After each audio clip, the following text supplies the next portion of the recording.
I got tired of sitting around and watching people drink, and I grabbed a beer and then just full blown started drinking alcohol again.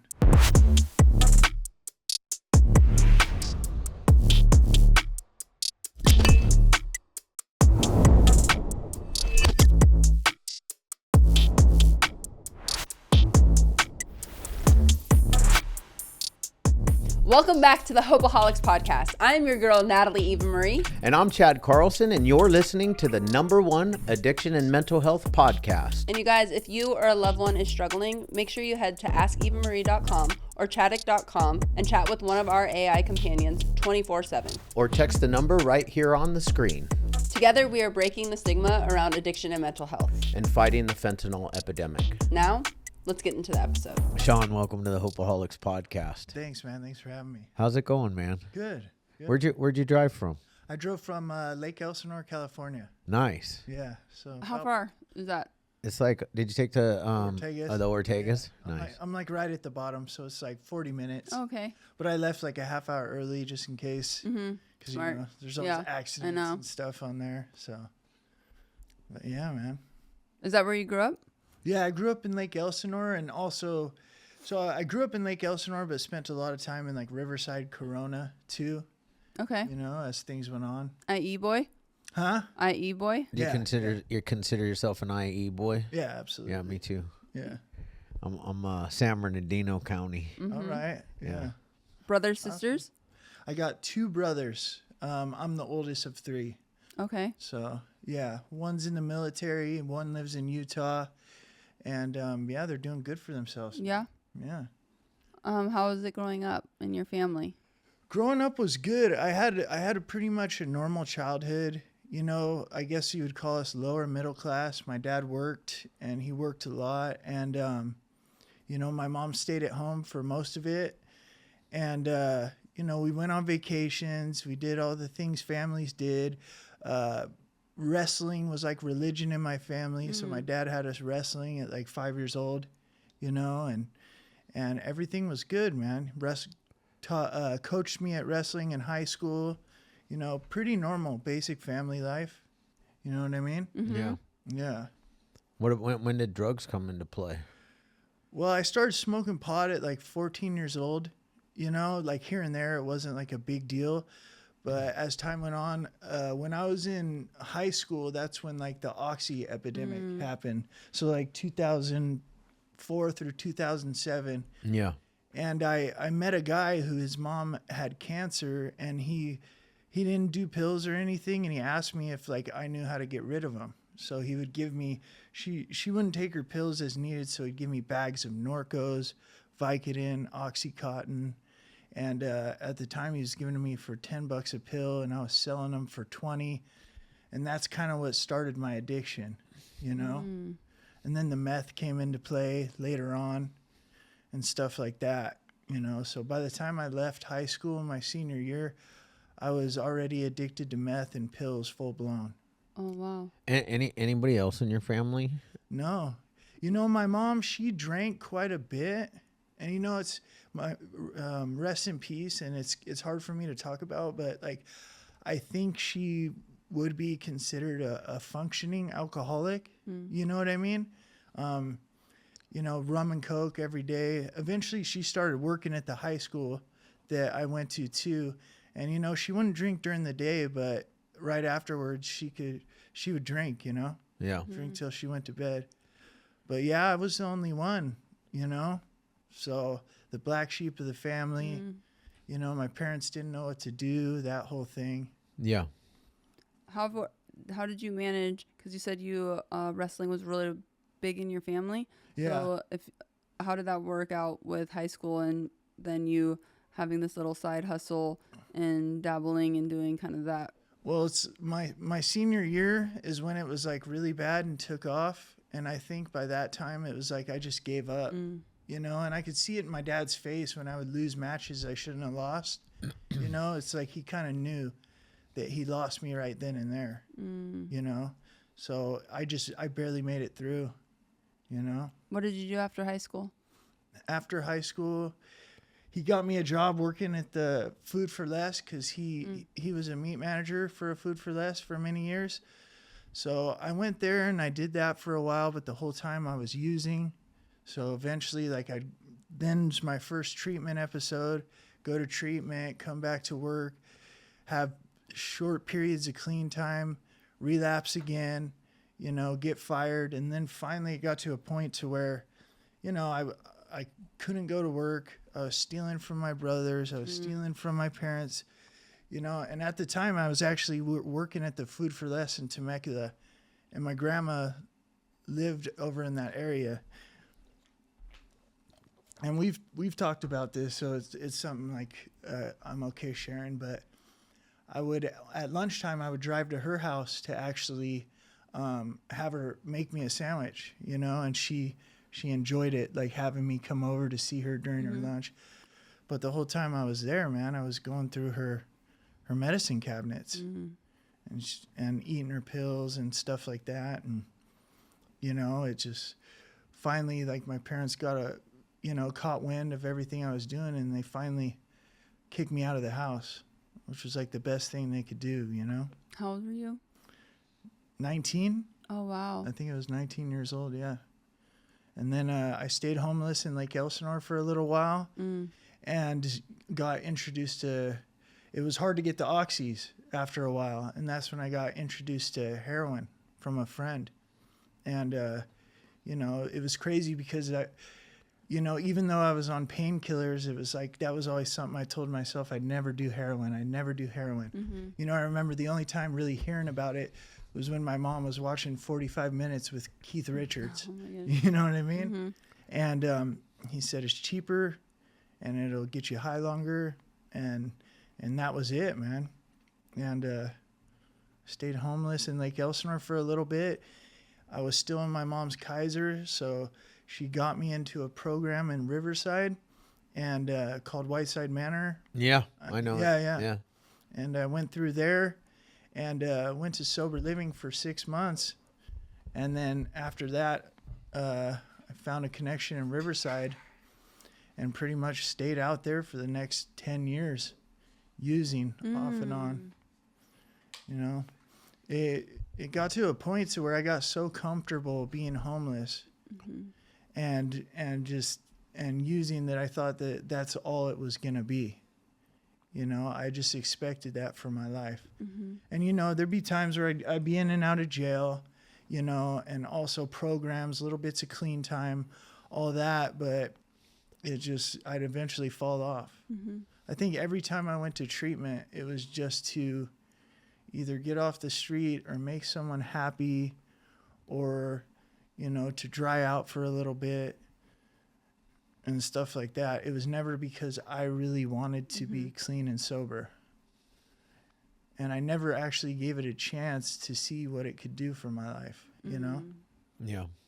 I mean, we get stuck in that cycle, man. Like, you know, because prior to ever even coming to the rooms, man, I didn't know there was any other way to live. Yeah. I got addicted at so young. And it just gradually got worse and worse. And I can relate to the fact that, you know, you were like, I told myself I'd never do heroin, and then you're doing heroin. But I told myself I'd never stick a needle in my arm, and then I'm sticking a needle in my arm. You know, and it was all because I'd seen my cousin. Like I thought only dirtbags and scumbags had put needles in their arm, and then my cousin was staying with me. I had this little trailer in the back. I was mowing this guy's yard. And like, just, bro. Thinking you're doing it. Oh yeah. Thinking I was like, about something. Yeah. I didn't even have like a bathroom, you know, like, anyway, my cousin came over and he's shooting up in front of me, and I didn't do it with him that time, but it was like that day made me realize that, wait, my cousin's not a scumbag. Right. And then one night I was drunk and went to a club, and the guy that I bought dope from, he shot dope, and I said, "You got any brand new ones?" And I said, "Can you do it?" Yeah. And he did it, and that was it. Changed my life. Yep. I remember the first time I used with the needle, and it was the same thing. I was at an older guy's house who had the dope, and he put the needle in my arm, you know? And after that, I think once you get to that point, it's never the same. Mm-hmm. Because no matter what, when I went back, even if I tried to smoke or snort the first time, it was like right away I was at CVS buying a 10-pack of rigs. Yeah. Automatically. Yeah. I didn't want to do it any other way. Yeah. You know, and I had this thing in my mind that, well, it's the most clean way to do it anyways. Oh yeah. You know, it's the most pure. We're pulling out all the junk. Yeah. It's just fucking lies. I know, you know, like the big lies that we tell ourselves. And like no other way made me feel the same though, you know? Exactly. I think it's a game changer. You know, it's crazy because it's like when you're getting high and then you use a needle, it's a whole different high. Yeah. You know, and it's crazy because like even, you know, it got to the point to where, at first I was using clean needles. Then it didn't matter, you know, especially being homeless out there in Riverside. If you couldn't get a hold of one, it was like, who's got one, you know? And I did that for a long time, man. And luckily nothing ever came of it. Yeah. You know what I mean? No Hep C, no AIDS, no nothing like that. But yeah, it just got to a point to where I didn't care. Where's the point that like brought you to your knees? Honestly, I went to treatment August 1st of 2020. I was in psychosis in Riverside. You know, I had lost my vehicle in a parking lot. You know, I had done a big shot of heroin and meth and lost my shoes, and I would come to like 8 hours later, you know.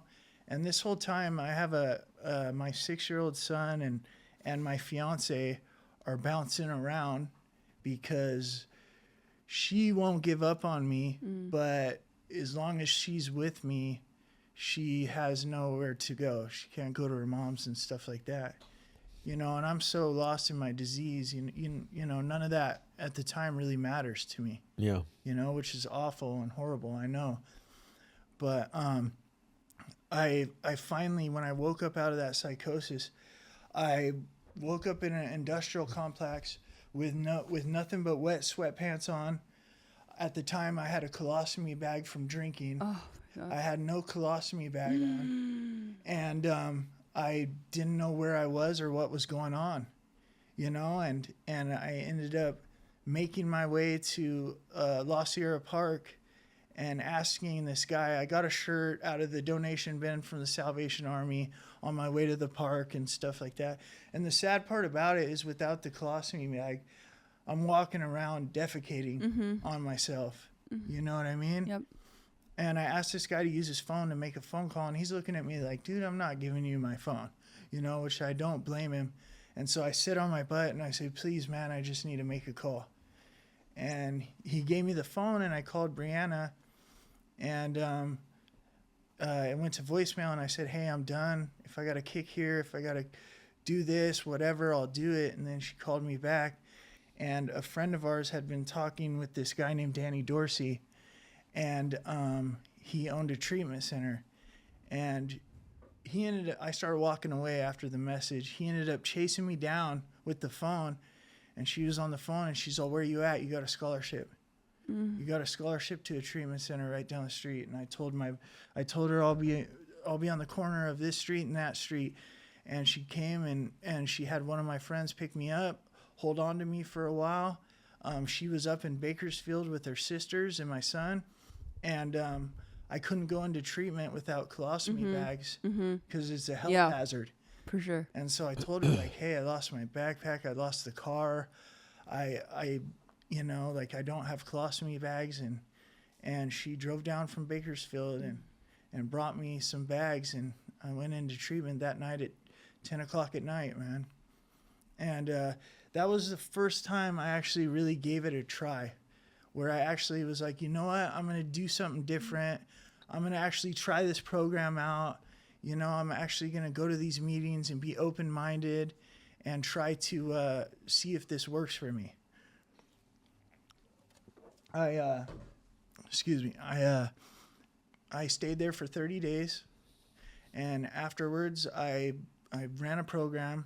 I got a sponsor. I went to meetings, and I was doing all the things, and I was staying sober. Got a job in the laborers union, you know, through someone else in recovery. Got my first apartment, my first time in my life. You know what I mean? And everything was going good, and I was happy. And then after about a year of sobriety, or 2 years, you know, I stopped going to meetings. You know, I stopped hanging out with people in recovery.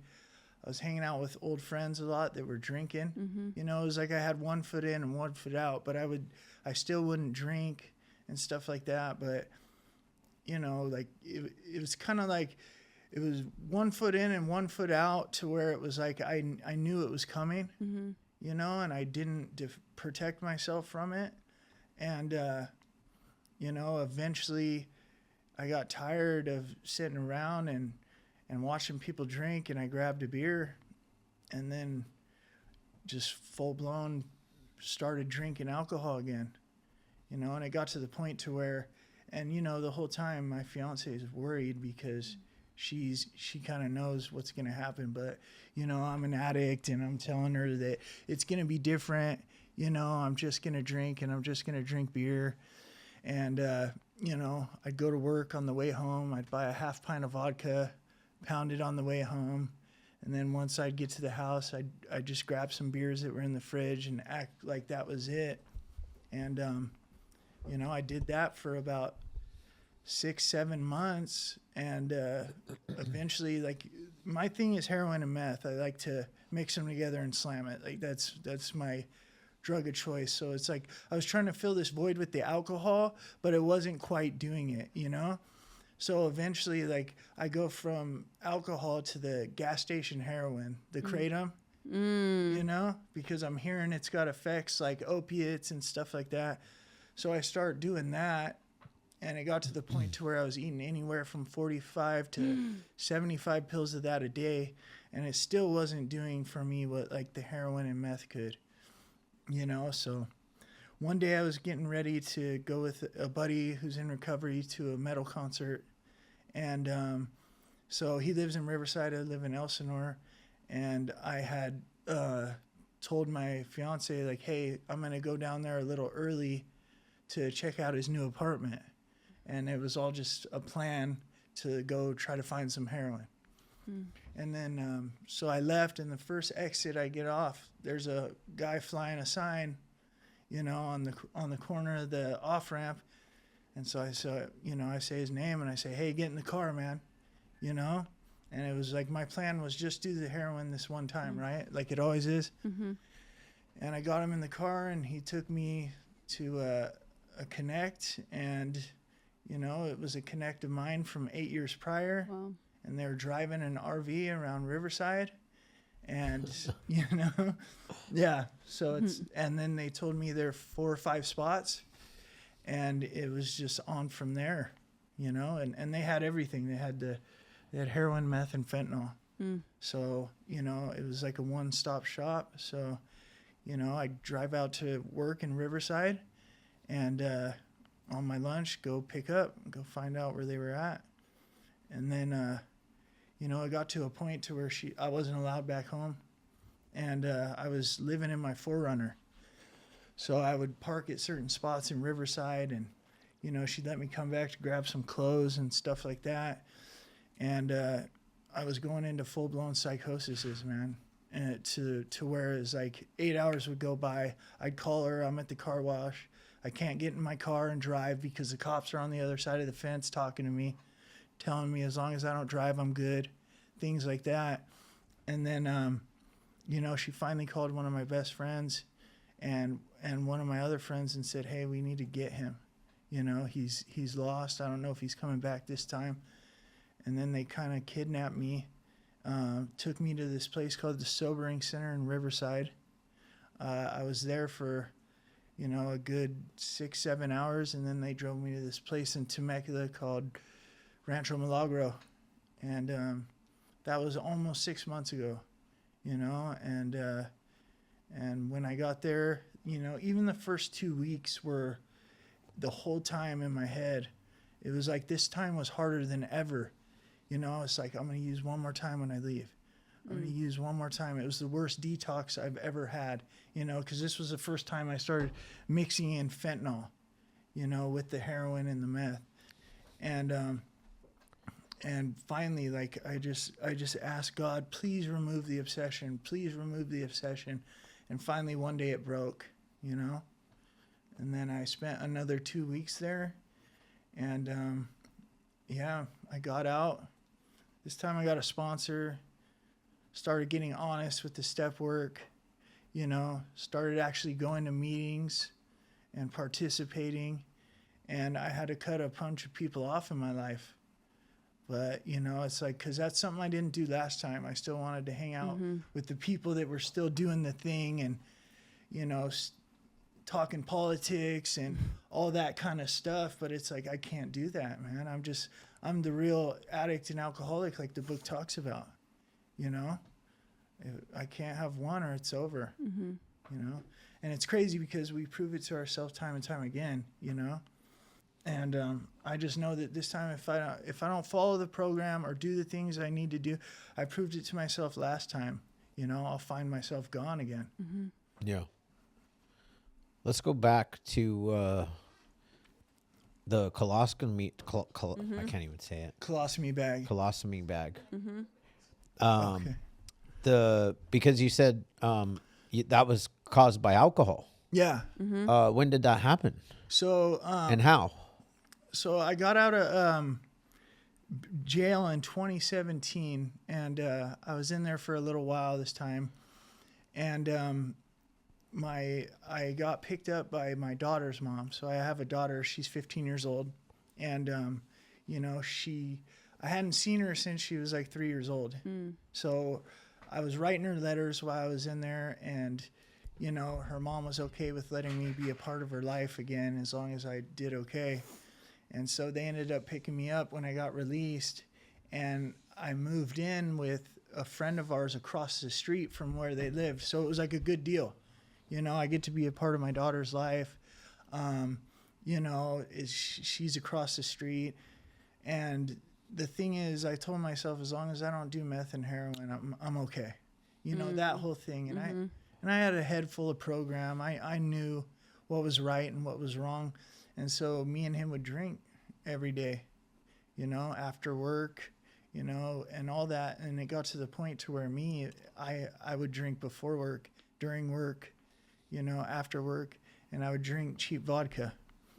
And just to wake up in the morning, I'd have to pound a half pint. And so I drank like that for 3 years straight. And then one day we were working out of town in this place called Ramona, San Diego. Yeah. And so we were staying in a hotel out there, and that night I went to the restroom and I noticed that all that was coming out was blood and like chunks of skin. So I woke my boss up and told him, like, hey man, I got to go to the hospital. And he's like, all right, do you think you can make it home? And I said, yeah. It got to the point to where I'd have to have him pull over on the side of the canyon just so I could let some of that blood out of me. And I said, nearest hospital. So we ended up at this place called Pomerado Hospital in Poway. And I ran in there and ran in the emergency room. And I said, something's wrong with me. You know, I'm blood's coming out of my stool, all that. And they took me in, and they couldn't find anything out, man. The pain was so bad that they had me sedated most of the time. And then I guess they woke me up to tell me that dehydration from the alcohol deteriorated a piece of my colon and my intestine. And it was at the point to where I was about to go septic. So the only way that so basically what he told me is, if you want to live, you're going to have to, you know, get a colostomy bag. That's the only way. We got to cut a piece of you out. And yeah, I wanted to live, right? So I went under the surgery and woke up with that colostomy bag. And man, I remember thinking, like, man, you're 30 years old with a colostomy bag, and looking in the mirror and crying because, you know, my whole life it's like I've had, you know, a normal body and all that kind of stuff. But yeah, alcohol did that, you know. Crazy. It's crazy, huh? Yeah. I mean, but I've seen people, you know, drink to where the only thing that they're drinking alcohol instead of water. You know, I've real alcoholics that have walked through my doors, and you know, they're walking around with a .42. Yeah. Not and have a normal conversation. Not even, you know, like No slurring. no slurring, Yeah, nothing. Like wild. Yeah. It's wild, you know, and yeah. Wait, so do you still? So is that something that is forever? The colostomy bag? No, I got it reversed. So I did get it reversed. How did you do that? So I was supposed to only have it for 3 months because, you know, it's sad because like a lot of people with like colon cancer, Yeah. they don't get that opportunity because they have to cut so much out. Right. They only had to cut a piece of each of mine. So luckily I was able to get it reversed. I was supposed to go back and get it reversed 3 months later. It took me 2 years because I went back to drinking, you know, and I couldn't stop, and then the using and stuff like that. Yeah. So it's like, I'm fortunate that I didn't even damage it then even more. Yeah, for know? sure. For Yeah. sure. The lengths we go. I mean, That's the insanity of the disease. And it's like, you know, you want a piece of reality, man. Like, listen to this dude's story. Listen to your story, man. It's the insanity that we'll go to. We'll continue to shoot dope, drink alcohol with a colostomy bag. I don't know. Yeah. I can't Yeah. say it Yeah. right now. Yeah. But it's it's like, damn, dude. Yeah. You know? Yeah. And you know, what's crazy is like the whole time having it, like it's so rough having that too, because it's like, it's right here on your stomach, you know, you constantly got to clean it and stuff. And it's like, you know, it's like 3 months I could have got it taken off, but I could not. I think I lasted a week after surgery before I started drinking again, you know, and I just let it go, you know, and just let it go. And you know, I didn't even have health insurance. So we would have to meet people down in San Diego that would give free colostomy donations, you know, and because I worked, but I still didn't qualify for Medi-Cal, you know, even at work, man, this sounds gross, but I'd be drunk at work with my colostomy bag, and there'd be times where I was doing construction and I'd have to bend over and the bag would open up on me, and it was like I would have to go home, you know? So it was bad having to wear a tool belt with it. It was scary, but that wasn't enough, man. Right. That wasn't enough, Right. you know? It's crazy. It is crazy. And it's like, you know, people need to hear that, like, you also had 2 children at the time, you know? It's like, it takes what it takes, whatever brings us to our knees, you know? And where are you at today? Like, I'm just curious about your life today, about your sobriety, the 12 steps. Yeah. So today's good. I just started my 6th step with my sponsor, nice. you know, so I meet with him every Sunday. I got my 3 meetings a week I go to, Nice. sometimes just 2. I just had a daughter. She is, she's going to be 3 months old here shortly. Wow. Yeah. So, you know, that's a beautiful thing that I almost missed out on again. Yeah. You know, it's crazy, man. I take my son to Taekwondo twice a week. You know, I have a great job. You know, me and my fiancée are working on our relationship, you know, because she's normal. Is it the same woman that? Yeah, it's the same one. Wow. Yeah. Bless her. Yeah. Because not only did I do this again, but she was pregnant, you know, and all that stress and you know what I mean? And it's crazy because she thought like, okay, man, he's ready to, you know, be a father again and do it right this time. And you know, I went out like that, but by the grace of God, I got to be there. You know, I'm in my daughter's life. You know, my 15-year-old daughter is now on the high school wrestling team. Oh, wow. You know, Nice. they got a That's cool. girls league now. So back when I was wrestling, there wasn't as many girls, but now it's like, it's pretty big, you know? So she's doing that, you know, and she went through a lot too because of my addiction, you know, and our relationship took some time to build, you know? Yeah.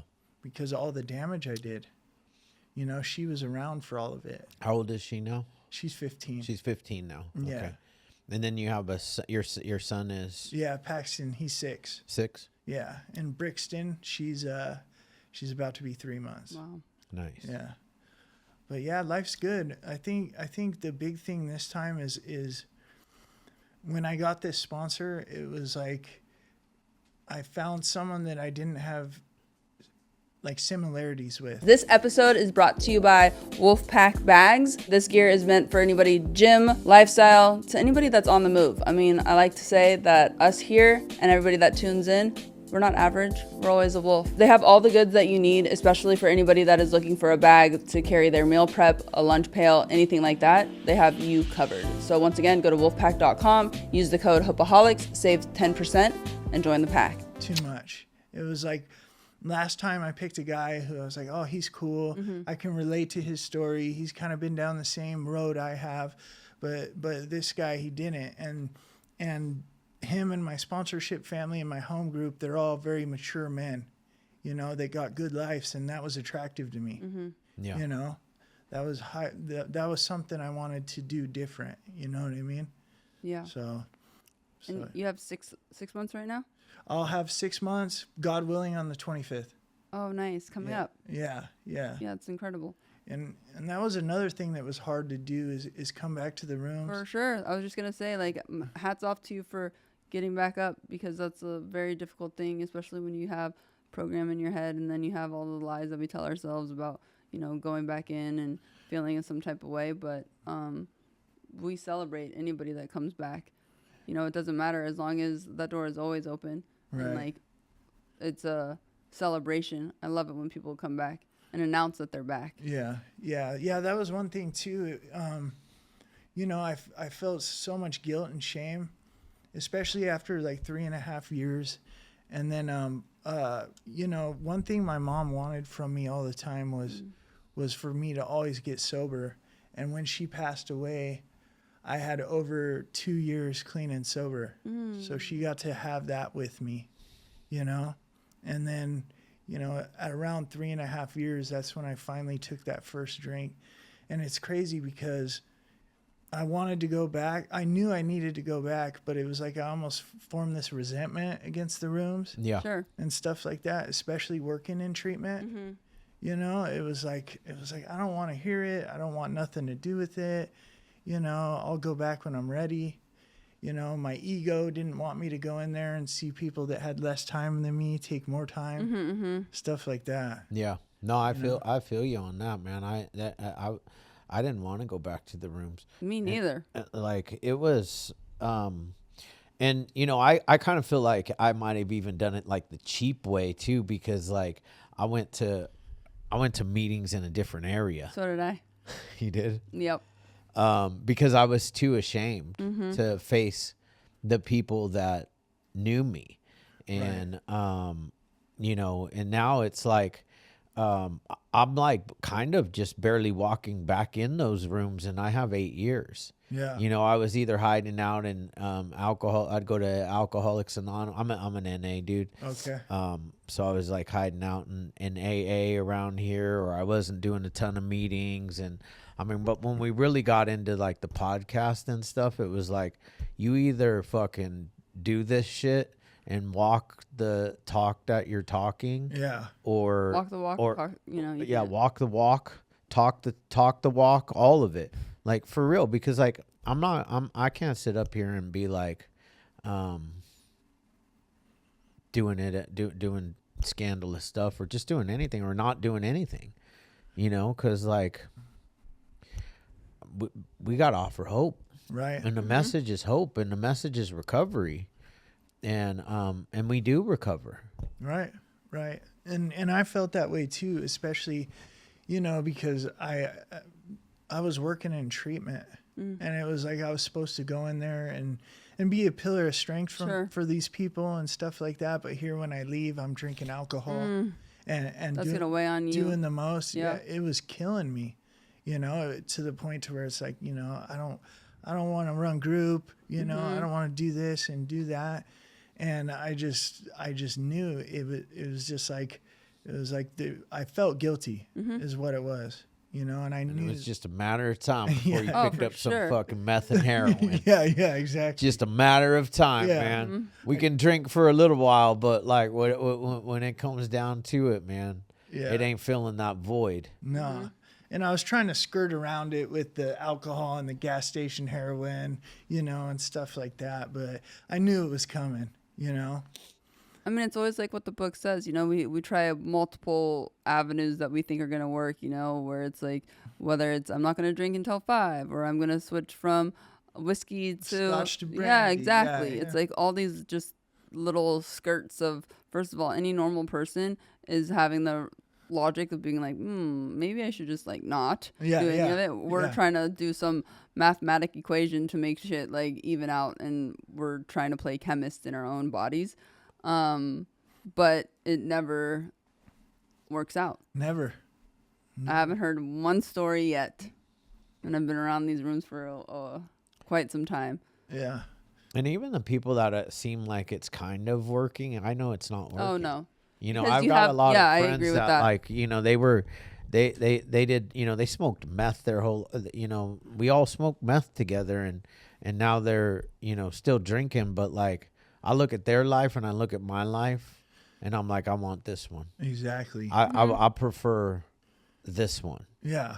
You know, because like they still got the insanity. They still have the chaos.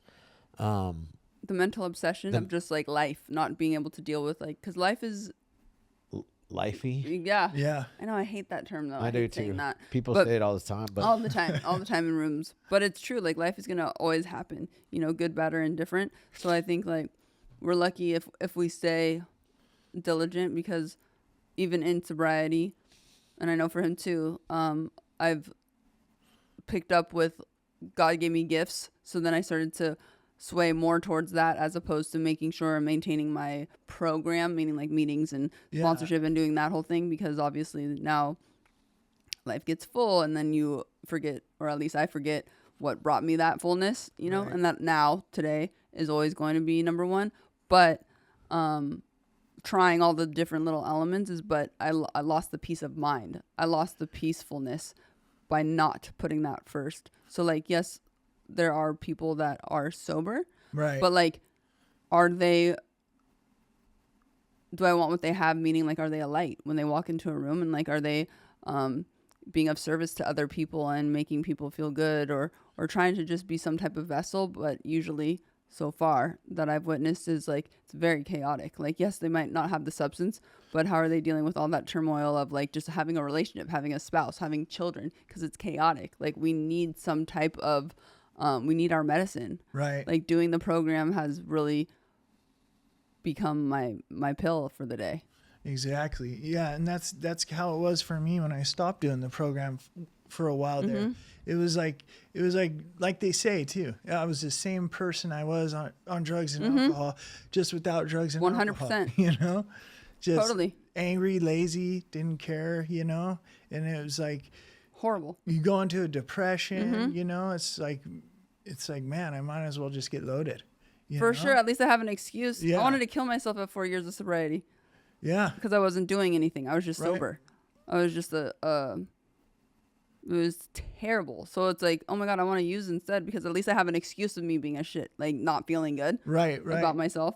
So it's wild. So it's like, I've already tried all the other ways. So I'm just going to stay with what works. And what works is like doing, and I do not practice it perfectly by any means. Right. Same. But I try to, you know, I tried to do as the best as I possibly can, and make sure that when I am maybe resting on my laurels a little bit by not putting in the effort like I should be, I know that I need to get back on the horse immediately, because I can feel it within myself. I'm starting to get a little bit more agitated, getting a little bit more irritated with others, when it's like, no, I'm the problem, not anybody else. And it's usually because I'm starting to like slip up on checking with my sponsor, or, you know, right now I need to find a sponsee and I'm not doing it. So I need to, you know, certain things like that. Yep. But that's just because I always have to try myself first, like instead of just take the advice. People say it all the time in meetings, but I'm the one that has to go figure it out on my own. And then once I'm in enough pain, then I'll. When the pain of remaining the same, right, Yeah. outweighs the fear of change, Yeah. we'll surely let go. Mm-hmm. We will surely let go, or we'll change. We'll change. That's what we'll do. Yep. Yeah. And shout out to your fiancée for sticking through, because that is, I mean, hopefully she goes to some type of program, Al-Anon or something to. Yeah, I think it'd be beneficial. I know for a while there she was doing her own therapy. Oh, good. And stuff like that. For sure. You know, yeah, she, you know, no matter what anybody said, you know, she stuck by it, man, and that's torture. Torture. Especially for someone normal, you know. Yeah. And you know, she made it very clear that, you know, the first time is because I know who you are, and you know, I love you. I know the Sean without drugs and alcohol. And the second time she made it very clear, you know, I want you to be a father to your son. So it took a lot of work, you know, after that, which is fine. You know, that's my part now. That's my job, you know. But yeah, she's amazing. And then I have a handful of people in my life, not even just in the rooms, that have been there for me as well. Yeah. That stuck by my side and you know, got to see the best version or the better version of me. And so they made sure they kept fighting for me, and they helped me realize my worth. You know what I mean? So How's your relationship with your brothers? It's getting better. So I didn't see them for probably, it had to be at least a decade. Oh, wow. Yeah. You know, they wanted nothing to do with me, which I don't blame them. Yeah. You know, it's like when they weren't home at the house and the few times I was allowed in, I was finding ways to get what was theirs. And you know, we were close growing up, you know, the three of us, and they just watched me self-destruct. And I think the hardest part for them too was my parents focusing on so much on like trying to save me that they didn't get my parents as much as they should have. Yeah. You know, but we're on a group text, you know, my dad, my two brothers, and my one brother, Jake, my youngest, we communicate a little more. My other brother, he's got 6 kids, and Oh, wow. and he's you know, he's in the military, so he's a little busy. Yeah. But we all came together when my mom passed away, you know, and that was hard, man. Talk about, you know, heart pounding, because it was like I had to face them for the first time. But And you did that sober. yeah, I did, you know, and you know, it's cool that I got to see them, and you know, but there's some amends I got to make. Sure. So I'd like to do that soon, but it's cool that we're all on a group text. You know, my dad's a Dodgers fan, so and so are my brothers, so it's always talk about sports and stuff like that. And it's work in progress. Right. Yeah. Yeah. Every day. I was going to ask about your dad too. How are you and him? Is your dad still local? Where's he at? No, he retired and he's in Utah. Utah. Oh, okay. Yeah, he's in Utah, retired, and me and my dad are good. You know, we went through some things, and but he reached out the other day, and we talked, and you know, he said some things like, "I wish I could have been better for you guys," and it was like, "You were great," you know. You didn't do anything wrong. You know, my dad's he's a, you know, intimidating individual, even for me as his son. So, you know, it's like a lot of times that's the thing too with family and stuff. Whenever I see them or communicate with them, I feel this sense of guilt a little bit that I'm working through. But, you know, it's so far so good. Nice. Yeah. Well, that's good. I mean, it's like, you know, the longer you progress in your recovery, The longer you get from your last use, and the more you change, you know, people will see that. People will start to notice it more and more. It doesn't always work out how we want it to. Right. But it always does work out how God wants it to. Right. You know, how's your spirituality? Because, you know, like, I mean, I'm a 12-stepper. Natalie's a 12-stepper. I think Alcoholics Anonymous got it right a long time ago, man. Right. We have a spiritual malady. Yeah. You know, we got a God-sized hole right here, and we try to stuff everything and anything that we can. Where are you at with all that? Absolutely. Like, that's one thing I love about AA and NA is that I was able to make my own spiritual connection with God. Yeah. Because, like, you know, I really didn't connect with, like, the church, so to say, or certain religions, and I had trouble with God. I didn't believe in God for a long time, and I think it was my mom that made me kind of start feeling it, you know. And that's what was cool about AA. It was like, it's your own spiritual connection, your own connection with God. And for the first time, this time, I really feel a connection with my higher power. Yeah. You know, because I remember telling my sponsor, I'm like, hey man, I pray, but I feel like it's me just doing it to do it. You know, I feel like I'm just doing it to do it. He's always practice. Yeah. Know? Just keep doing it. Yeah, just keep doing it. Just keep doing it. You know, keep doing it. And then over time, you know, You start to feel something. yeah, if I don't pray at certain times during the day, I'm like, man, I'm messing up. Yeah. You know? Yeah. And I'll go take that time to do it. But if I don't do it, I'll feel guilty. But yeah, I fully believe in God, you know? Yeah. And I feel like and that's the thing too, man, is like showing up at that park, using that guy's phone. I was going to bring that up. It's like, it wasn't all coincidence. No. You know? Because think about it. He ran back to return the phone call that your fiance called back to you. Like, that's not normal either. Right. And the shape that you were in, I was thinking about, would I let someone like walk up to me and use my phone? I'm not sure. I mean, you know what I mean? Like, you were in a pretty bad state. Yeah. And like, even just from health hazard. Right. You know, being close to you. So it's like the kindness, but that's what I feel like humans are supposed to be like, you know, be loving towards all. Exactly. And you were in desperate need, clearly. Right. You know, yeah, stuff like that. I look back on those moments. I look back on this last time, how it all worked out. And it's like, that's got to be God intervening. Yeah, you're not done. Yeah. You're here for a reason. Yeah. There's a purpose for your life. You have something in you that you are destined to do and accomplish and soar. And that's why you're still here. Right. Exactly.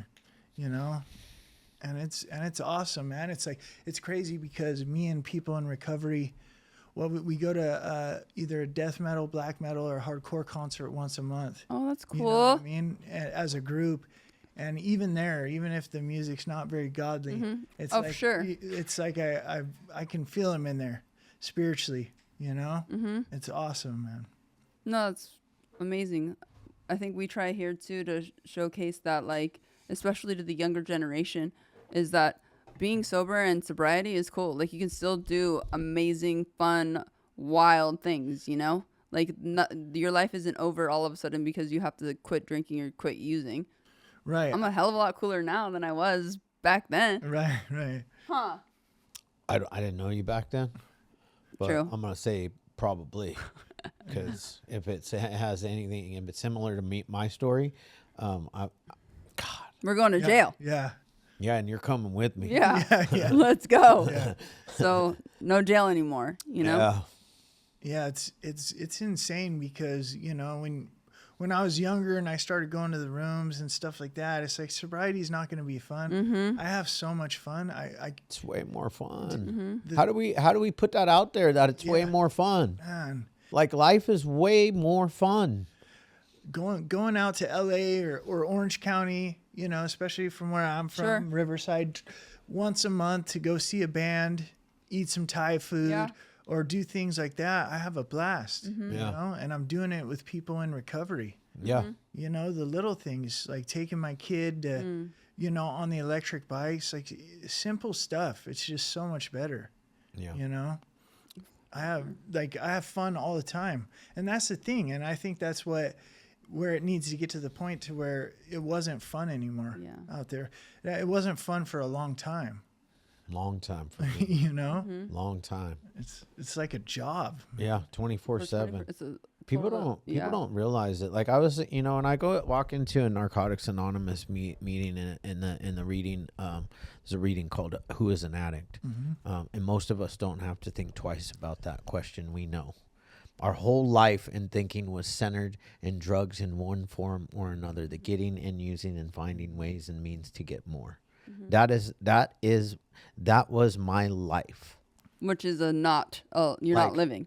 24/7. I was always jobless. Right. I was hustling.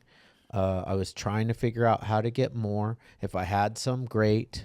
Yeah. Then I was using it. But that's what it was. And when I walked into the rooms of Narcotics Anonymous, I was like, I guess I have, for me, it wasn't like, I guess I have the disease. I was like, I have this disease. Right. I have this disease, and I have the same insanity. Like I go into meth puts me in a full blown meth psychosis these days, know, and then I don't ever want to go back there. Like, I don't ever want to go back there. I don't want to forget how I felt the last day when the bail agent kicked in my front door this last time. Right. Because, like, I had gotten to a point, and I usually fight. I'd bail agents come and gaffle me up before, and we were two of them, and I was beating one of them, and the other guy was, and the guy I was beating, we were like wrestling, and I was winning, and he's screaming at the other guy to shoot me with the taser gun, but the guy couldn't shoot me with the taser gun and be sure that he wasn't going to hit his partner. Right. So eventually they shot me with the taser gun, and I went down, and went to jail. But like that's how it was for me. Yeah. And this last time, man, I was just like tired. I was tired, like really tired, and fucking spent, burnt, cooked. That's what the kids say now. Yep. Now I was. Wait, I thought cooked was a good term though. Fuck no. Yeah. Huh? I was bad. Bad? I thought it was good. No, you're cooked. You're done. Oh. Cooked. I was cooked. Yeah, and it's like. And it's funny because, like, I used to see the people that would wig out on the sidewalk, talking to themselves and stuff. And I used to think, man, they just can't handle their dope, Yeah. But now it's like I'm out there for 2 weeks and I'm already at that level. Yeah. And that's the thing that I think about now, too, today. It's like you're lucky you came back. Yep. You're lucky you made it back. You are. Right. Because some people don't. Right. Ever. Some people don't. Some people die. Right. Some Especially people get now. stuck. I mean, Yeah. it's like, do you want to die, or some people get stuck in that psychosis That and they too. don't come out. That too. Right. And it's crazy because, like you're saying, some people die. It feels like once a month, someone I know is passing away from fentanyl. Yeah. Yeah. And dying. Yep. Or it's like, all those people out there that, weren't in psychosis are now in psychosis, or they're all out there doing the same thing. And that's what's crazy too, is like finally this time when my sponsor says, dude, if you go back out there, it's going to be exactly the same, the same people doing the same stuff. And that's exactly what it was. Yeah. People I hadn't seen for 10 years still out there, Yeah. grinding. And it's like, that's not how I want to be. I don't want to die from an overdose and my son to think like, why did he choose that over me? Right. Yeah. I want to be here and see my children grow up. And like I said, life is just so much better. I'm still trying to figure out who I am. Sure. It's like 30, from the time I was 14 to 36 years old, I've been off and on drugs, How old are you? I'm going to be 37 on November 17th. Nice. Yeah. And they say it in the books, more will be revealed. Right. And so it's like we're little onions, and you're going to continue, like when you're doing your step work with your sponsor, you continue to peel back all those layers and really dive into who you truly are. It's in there. Right. It just needs to come out. Yeah. And with the whole guilt and shame, I really think that going through the steps and like once you start making those like kind of uncomfortable amends too is going to alleviate that kind of struggle, because that is just bondage and shackles, and it's lies, because I think from like the devil, you know, trying to bring you back to the other way, bring you back to him, and slowly they kind of, you know, ease up a little bit, because I feel like guilt and shame is like the biggest component that I think all of us struggle with, because there's a lot of things that we wish we did not do, right? You know, and if we could potentially take some of those things back, but you can't, because you can't live in the past. All you can do is be present and work on the future of like making sure that you don't continue to make those bad decisions or hurt those people or do the things, you know. But it's a daily thing. Like I don't think anybody figures it out. Right. Exactly. And if they do, I would say run from them, because I don't think any individual can say that they have life or themselves or anything figured out, because I feel like it's a constant evolution of you figuring it out and growth and different seasons in your life and things that happen. So if you're not changing, then something is wrong. If you're not growing, if you're not learning about yourself, if you're not trying to improve to some degree, then what are we here for? Right. Exactly. Well, Sean, it's a great episode, man. We appreciate you. I want to give another shout out to the Inland Empire. That's right.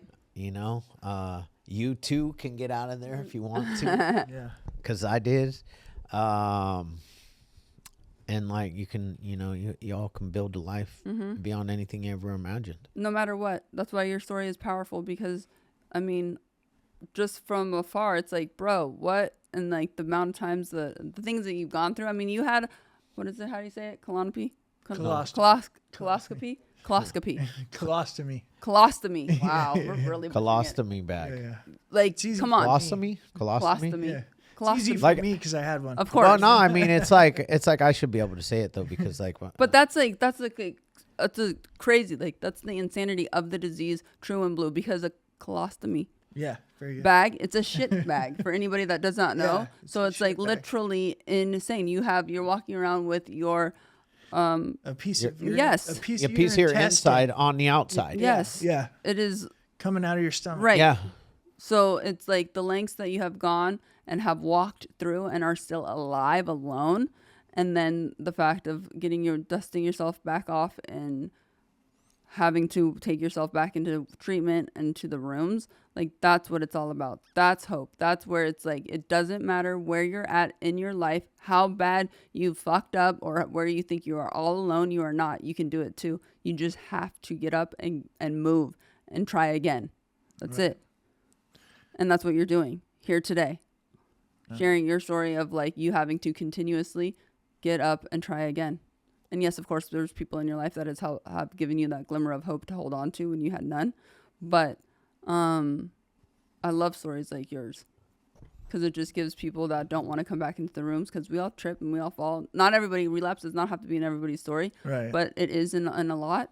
And it kills me to know that people have the guilt and the shame to not take themselves back into a room that will save their life. Yeah. Yeah. I just thank God that I'm back here today. And you know, it's crazy because after the first, you know, couple times going to a meeting and taking a newcomership, it's like, who cares? Totally. Yeah. Who cares? It's like, who cares? Only God can judge me. Yeah. And all we have is today, and it's not like not like you lose what you had, right? You know, you it's not like walking in. I mean, because walking in the first time for me at least was a lot more exciting, of course, than it was walking back in. Right. Yeah. But it's only because I had some knowledge, that this shit actually works. Exactly. You know, and with that comes shame and guilt for, you know, making poor decisions. Right. Because like, you know, we can't say anymore. Yeah, if I pick up, yes, I become powerless. Right. Like truly powerless. But I'm not powerless today. You know, I have I can make a decision, a conscious decision to not pick up today. Exactly. You know, but that conscious decision has to start with recovery before I do anything else in my life. That is the way I do this thing. Like, you know, early in the morning, I'm doing I read out of right now I'm in the Living Clean book from Narcotics Anonymous. I do the Alcoholics Anonymous 3rd and 7th step prayer. I jump in, I do some Jesus calling stuff, and then I jump into the Bible for a couple of verses, and boom, you know, and I stay accountable. Right. To my recovery and to God before anything else in my life. And I love the gym. Like, I love the gym. I love my family. Yeah. But like, without that part of my day, the rest of it doesn't exist. The gym doesn't exist. My wife and children don't exist in my life. And I'm ruining theirs. Right. You know? So, yeah, man, God, good orderly direction. What else did I say it is? Gift of desperation. You know, and I hope that everybody gets that gift. I hope everybody gets the gift of desperation. And I'll end on that. Thanks for coming in. Yeah, thank you so much, and congratulations. Yeah. Thank you.